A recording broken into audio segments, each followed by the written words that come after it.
I'd say there are two really compelling reasons why Super Bowl advertising has become so important nowadays. Well, one is most other times of the year people aren't watching commercials. Commercials are, people are pushing back. They're empowered by the remotes and the TiVos and the DVRs, so they don't really want to watch commercials.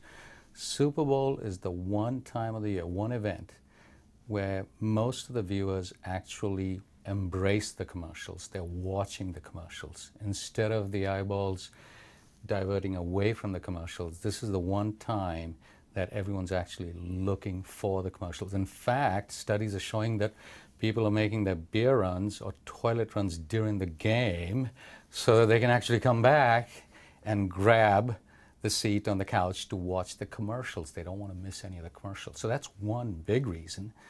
The other big reason is 111 million viewers last year, a record.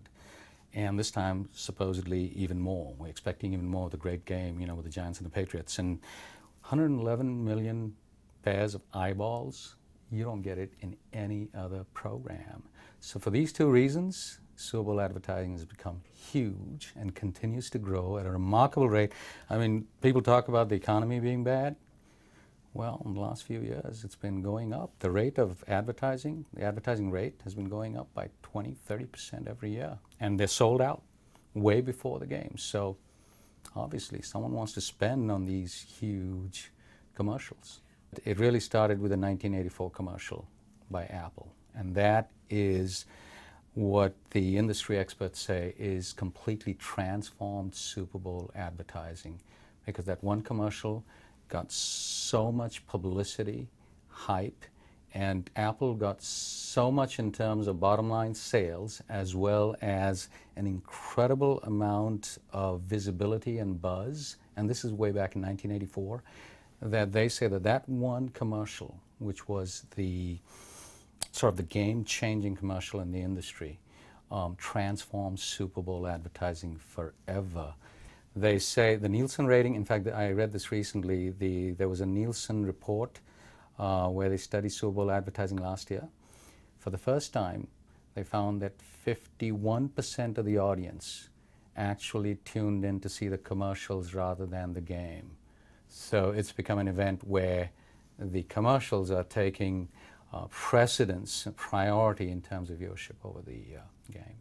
The USA Today ad meter has been the undisputed king of the advertising ratings war, if you will, since 1989. And every ad agency wants to score big, and every ad agency wants to be in the top 10 in the USA Today ad meter. So it's become this report card to where the production value keeps increasing, or the production budget keeps increasing, because no one wants to lose the real Super Bowl of commercials. No one wants to finish 32nd on the USA Today ad meter. But the irony is, some companies spend $2 million in production and end up being 42nd on the ad meter. And yet, the Doritos ads, they spent $100. These are user-generated ads. These are called Crash the Super Bowl. Last 2 years, I want to say the last 3 years, 2 of the top 3 have been generated by users that spent less than $200 to make ads, and they beat out all the Madison Avenue ad agencies that spent $1 million. So that's kind of the other reason why there's a lot of controversy about production costs. What's happening is that they're finding, it's called crowdsourcing in the industry, creating ads by leveraging the users and the crowd. So instead of ad agencies sitting in the smoke-filled rooms and the creatives coming up with these ad campaigns, which can be excellent and outstanding, they're actually leveraging the power of the crowd.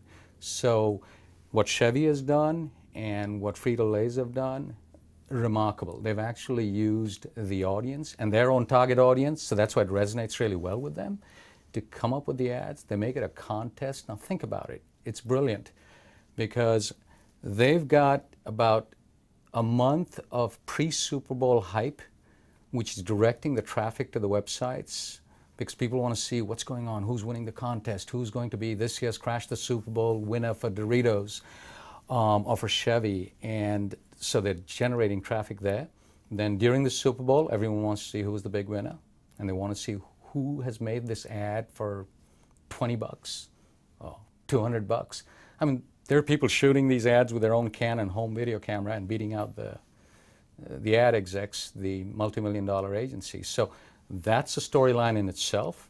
And then even after the Super Bowl, there's all this talk about how the small budget ad maker from the users, among the users, have won the big prizes. So it's really great for that reason, because it engages the user and the audience and brings them into the ad making side, and that sort of spawns this massive viral buzz, a momentum and a power that's unstoppable and goes well beyond just what you see in a 30-second commercial. So what they want you to do is to go download that app. When you download that app, now they've got you watching it on a second screen. It's called second screen advertising. It takes it beyond just the one screen, which is a TV screen, to a second screen. That's where we're moving. They want people to watch it on their iPhone, their iPads, on their laptops. So it's called second screen advertising. And to get you to download those apps, that's what makes it more engaging. Your engagement with the audience is not confined to those 30 seconds, for which, albeit you're paying $3.5 million, but the reason why they're willing to pay that is because they know that that's their foot into the door of the consumer's mind or consciousness, correct? And that's why these apps and this engagement and the social media, and they want people to go on Twitter and on Facebook and rate and respond and rave and rant and pan and do everything that you can to the commercial, because then it goes well beyond just the 30 seconds that they've bought. I think the most interesting ads to look for this Super Bowl would be the Chevy Happy Grad commercial, the Coca-Cola Bears commercial, the Doritos Crash the Super Bowl campaign, the Volkswagen on the Bark Side commercial, the reference to Star Wars. I think the other interesting one will be Pepsi Max's Melanie Amaro. And you may want to check out the Audi one that's basically a takeoff on Twilight. So I think that might be an interesting one. And oh yes, not to forget the Toyota Camry Reinvented. That's the other one. And Adriana Lima in Kia, especially for the male viewers, you got to check out these two. I'm told she's going to make an appearance in Victoria's Secret ad commercial and a Kia Dream sequence. So I think those are my early picks for things to look for, and there's plenty more, trust me.